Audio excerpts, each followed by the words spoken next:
Era mi corazón tan deformado que un trasplante no me podía ayudar y era lo que me estaba llevando a la muerte.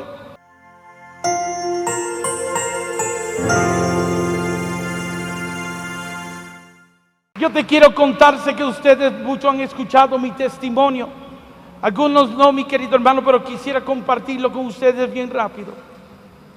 Este que tú ves aquí hoy hablándoles, mi querido hermano, hace 20 y pico de años atrás, los médicos le dieron 3 meses de vida. Yo nací enfermo, más a mi madre se le dijo que yo iba a nacer enfermo. Y se le sugirió a ella que era mejor que ella me abortara, porque su vida corría peligro. Ella podía morir en el parto. Pero mi madre es una buena católica y ella decidió arriesgar su vida para darme una oportunidad a mí a nacer. Algo que si ella no hace, yo no estuviera hoy aquí en Medellín con ustedes. Bendito sea Dios. Mi madre se vio en complicaciones. Yo nací con un cuerpo todo deformado, un corazón totalmente deformado. Estuve separado de mi madre por 9 meses. Mi madre los primeros 3 o 4 meses ni sabía que yo había nacido. Más ella pensaba, ella decía que ella creía que yo había muerto en el parto. Y ahí comienza, mi querido hermano, todo un historial médico. Yo usaba aparatos para poder caminar, mi querido hermano. Tumores se formaron en todo mi cuerpo. Me dio meningitis. Me daban convulsiones, ataques epilépticos. Yo tenía hemorragia interna. Vomitaba sangre, mi querido hermano, por los tumores que se estaban formando en todo mi cuerpo. Un tumor en mi cabeza. Por ese tumor yo perdí mi vista y quedé completamente ciego. 2 expertos, uno de Texas y otro de California, llegaron a Nueva York a estudiar mi caso y luego llegar a la conclusión que la medicina ya no podía hacer nada por mí y que me quedaban como 3 meses de vida. Yo me recuerdo que estaba en cuidado intensivo, me había dado una crisis y un versículo que yo había leído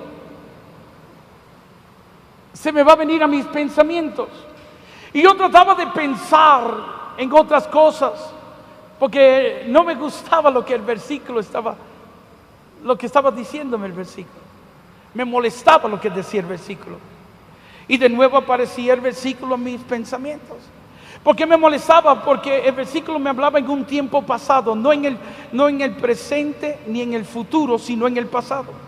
Y ese versículo está en la primera de Pedro 2:24, que dice que por sus llagas nosotros fuimos sanados o curados.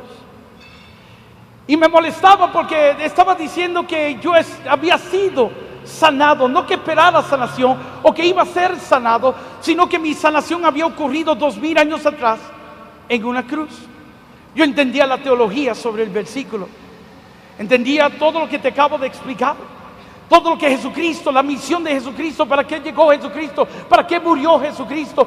Yo entendía todo eso, pero sentía que estaba hablando a mi enfermedad también. Sentía que me estaba diciendo que en aquella cruz Él también me había sanado. Y yo me recuerdo que en mi enojo, porque no podía borrar ese versículo de mis pensamientos, empecé a gritar y dije estas palabras en aquella habitación. Dije: o todo esto es mentira, refiriéndome a la Biblia, o yo verdaderamente no te he conocido. Y cuando yo dije eso, yo escuché una voz que resonó en lo más profundo de mi ser, que me dijo: hijo mío, tú no me conoces. Pues si ahora estaba molesto, ahora me voy a poner furioso. ¿Por qué, mi querido hermano? Porque yo soy segunda generación de un ministerio. Mi madre, mi padre, mis tíos fueron los primeros, mi querido hermano. Y ellos nos llevaban a nosotros cuando iban de misión. Siendo niños, cuando nos daba sueño, ahí ponían un abrigo en el suelo y ahí nos acostaban. A la edad de 12, a pesar de todas mis complicaciones, ya yo estaba participando con ellos. Hoy me acompaña mi hermano de sangre, mis hermanas de sangre están, mis primos hermanos, todos estamos envueltos en esto, mi querido hermano. Si yo te digo que fui rescatado de las drogas, o de los vicios, o de las malas pandillas, mi querido hermano, o de las fiestas, ese nunca fue mi vida fue siempre una adentro de la iglesia. Me formé en la iglesia, estudié en la iglesia, mi querido hermano. Hasta seminario estuve, mi querido hermano. Y ahora esta voz me decía que yo no le conocía. Yo me recuerdo que furioso ahora digo que no te conozco, ni juventud he podido tener por estar en estas cosas. Y volvió la voz y me dijo: tú no me conoces. Como quizás hay hermanos que nunca han faltado a una Eucaristía o a un rezo, mi querido hermano, que todavía no saben quién es Dios. Yo hablaba de cosas que ni entendía ni conocía, como dice la Biblia, mi querido hermano. A veces podemos ser como una cotorra, repitiendo solo lo que escuchamos. En la radio nuestra teníamos una cotorra, y cuando tú llegabas a la radio, él te decía: aleluya, ¿quién vive? Cristo, María. Y todo el mundo decía: esa cotorra es cristiana. No, solo estaba repitiendo todo lo que escuchaba. ¿Sabes, mi querido hermano? Yo entendí eso. Y yo me recuerdo que como pude me bajé de aquella cama y me postré de rodillas y empecé a llorar como un niño. Y le dije estas palabras a Dios: es verdad, yo no te conozco, pero hoy quiero conocerte. Y cuando yo dije esas palabras, mi querido hermano, sentí un dolor tan fuerte en mi cabeza que empecé a gritar como un loco en aquella habitación. Tanto grité, mi querido hermano, porque en mi cabeza parecía que iba a estallar. Tanto grité que los médicos tuvieron que entrar a la habitación para sostenerme. Cuando dejo de llorar, que abro mis ojos, mi vista había regresado. Y le decía a los médicos: I can see, yo puedo ver.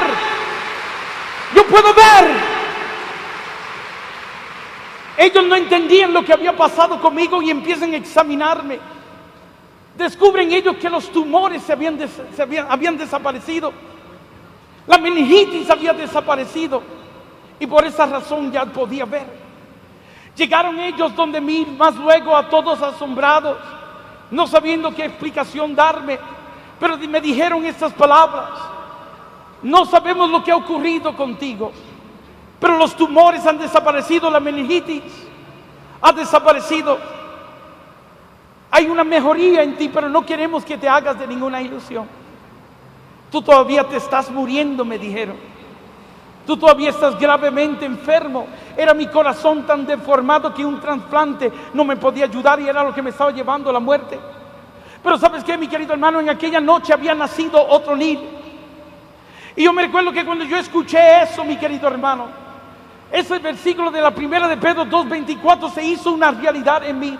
Entendía lo que Dios me estaba tratando de enseñar ahí, mi querido hermano. Me estaba enseñando a cómo caminar por fe, a cómo vivir por fe, mi querido hermano. El justo por fe vivirá, mi querido hermano. Y me estaba enseñando a cómo caminar en fe. Y yo me recuerdo que yo me le quedé mirando a aquellos médicos y empecé a caminar en fe, ejercer fe. Y le dije a aquellos médicos: gracias por todo lo que ustedes han hecho por mí, pero yo no me voy a morir. Y volvieron ellos y me dijeron: pero te estamos diciendo que no hay medicina, no hay medicamento, que no podemos hacer nada por ti, te vas a morir. Y yo volví y le dije: yo no me voy a morir. Y me dijeron: pero ¿quién te ha dicho a ti que no te vas a morir? Y yo le dije: Dios, por sus llagas yo he sido sanado, le dije.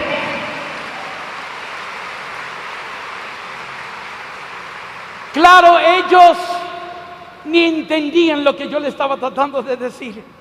Pero ahí comienza, mi querido hermano, mi caminar, mi ejercer lo que estaba creyendo, mi acción, el verbo del creer. Y yo empecé a decirle a aquellos médicos que me quería ir a mi casa, que no había necesidad de yo estar ahí. Ellos no querían dejarme ir por mi condición delicada. Pero tanto insistí que mis padres, después de firmar documentos exonerándolos a ellos de toda culpa que pudieran tener en mi caso, me dejan ir. Cuando estaba saliendo del hospital, uno de esos médicos se me acerca y me dice: yo te entiendo.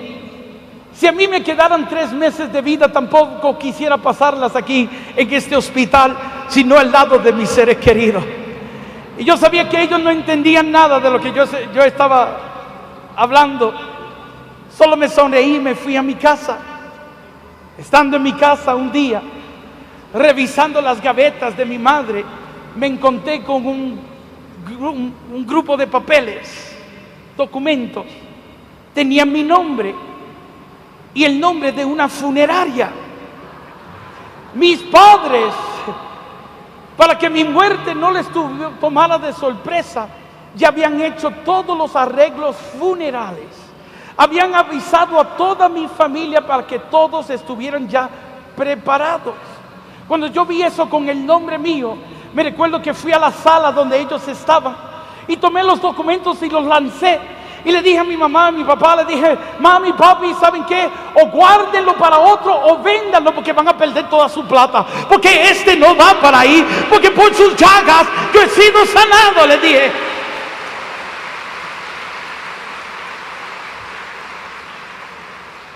Amistades mías de la iglesia, sacerdotes, religiosas, predicadores, líderes, en deber de apoyarme en lo que yo creía, todos me entregaban a la muerte. Me decían: ay, hermanito Anir, aquí sufriste, pero ya en el cielo no vas a sufrir. Y yo le decía: sí, esa es la meta, de que un día irme con el Señor, pero no ahora, porque por sus llagas yo he sido sanado. Es triste cuando la ciencia se da por vencido, tu familia, la iglesia. Pero imagínate cuando tu propio cuerpo te empieza a decir a ti que lo que tú estás creyendo es pura mentira. Me prohibieron hacer actividades. Me dijeron: quédate en tu casa, quédate en la cama, no hagas ninguna actividad, porque vas a acelerar tu condición, ni 3 meses vas a durar. Pero si me sometí a aquella cama, mi querido hermano, estaba sometiéndome a la enfermedad y no a lo que yo estaba creyendo. La Biblia me decía que yo estaba sano y eso era lo que yo creía, por lo cual yo tenía que ponerme de acuerdo con lo que estaba creyendo. Y eso es lo que fe es ponerte de acuerdo con lo que tú estás creyendo, mi querido hermano. Y yo creía algo, entonces era tiempo de yo ejercer lo que estaba creyendo. Yo empecé a hacer actividades. Yo me recuerdo que yo acudía a los grupos de oraciones en el comienzo de la Renovación Carismática en Nueva York. Yo llegaba a los grupos de oración y esperaba el momento de los testimonios. Antes en los grupos de oraciones había un espacio para que el pueblo de Dios diera testimonio del poder de Dios. Y yo me recuerdo cuando decían: aquí hay alguien que quiera dar un testimonio. Yo era el primero que levantaba mi mano. Pasaba al frente y le decía a todo el mundo cómo el Señor me había sanado.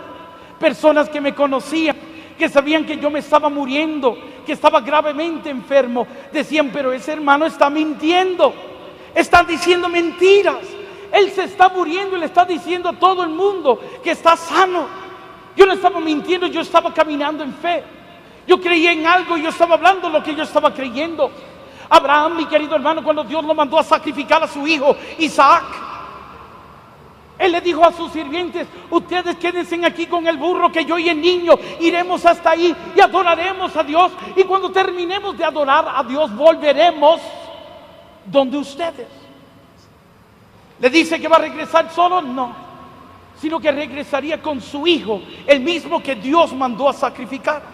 Cuando iban llegando hacia el lugar, el hijo ve todo lo que se utilizaba para el sacrificio y le pregunta al padre, le dice: padre, ¿a dónde está el cordero para el sacrificio? Y Abraham le dice: Dios va a proveer el cordero. Parece que en los dos momentos estaba mintiéndole a estas personas, pero no estaba mintiendo, estaba caminando lo que él estaba creyendo. Fe es ponerte de acuerdo con lo que tú crees. Tú hablas de acuerdo a lo que tú crees, tú caminas en lo que tú crees. Mi querido hermano, eso es lo que Dios honra. Eso es lo que Dios honra. A veces nos quedamos en la orilla del mar, mi querido hermano, y no es hasta que nosotros nos anclamos, hasta que tú y yo entramos en la profundidad, que entonces es que Dios lo ve en serio. A veces Dios quiere que tú pases la vergüenza. A veces Dios quiere que tú cometas el ridículo o hagas el ridículo para que entonces Él vea que lo que tú crees ha trascendido de palabras a actos, a hechos. Fe es lo que le da seriedad, le da validez a lo que tú estás creyendo. Mi propia madre llegó a decirle a mis hermanos los misioneros: no le hagan caso, no le sigan, que está tan grave, está tan enfermo que ya está loco. Pero la Biblia me defendía contra estos ataques. La Biblia dice que estas cosas solo se pueden discernir en el Espíritu. Para muchos lo que yo hablo hoy suenan como locuras, pero para aquellos que están conmigo en el Espíritu, alaban y glorifican a Dios por su grandeza, porque el Espíritu se las da a conocer.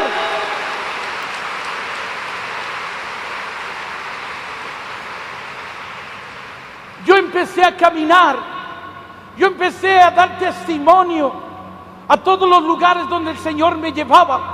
Yo terminaba de predicar y cuando salía por la parte de atrás, ahí entraba, caía en convulsiones y me bañaba en sangre. ¿Cuántas veces yo no le arruiné la ropa a este hermano que me acompaña hoy? Con mi sangre yo lo bañaba a él, destruyendo, dañando su ropa con mi sangre. Mas yo tengo una Biblia, mi querido hermano, en mi casa, que caminaba conmigo en aquellos días, una latinoamericana. Ya la tengo envuelta en plástico porque yo digo que ya la retiré, está jubilada, bendito sea Dios, porque está toda marchitada. Pero si tú abres esa Biblia a la primera de Pedro 2:24, un día yo estaba así como estoy inclinado sobre esta Biblia. Yo estaba dando mi testimonio y dando mi testimonio me dio una hemorragia, un mareo y una hemorragia, y gotas de sangre cayeron de mi nariz y cayeron sobre el mismo versículo que me decía que yo estaba sano.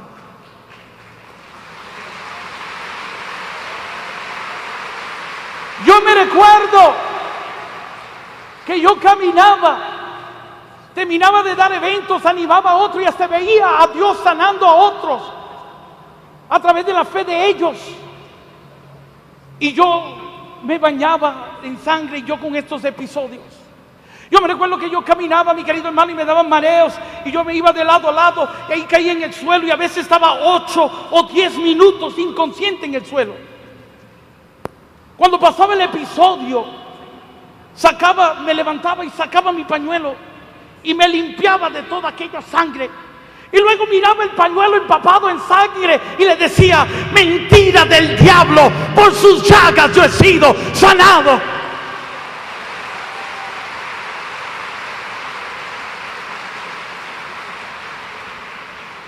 Y así yo caminé. Y pasaron aquellos 3 meses. Pasó un año. Pasaron 5, pasaron 15. Son más de 20 y pico de años. Y no estoy 6 pies debajo de la tierra. Aquí estoy en Medellín, predicando de un Cristo que está vivo y lleno de poder.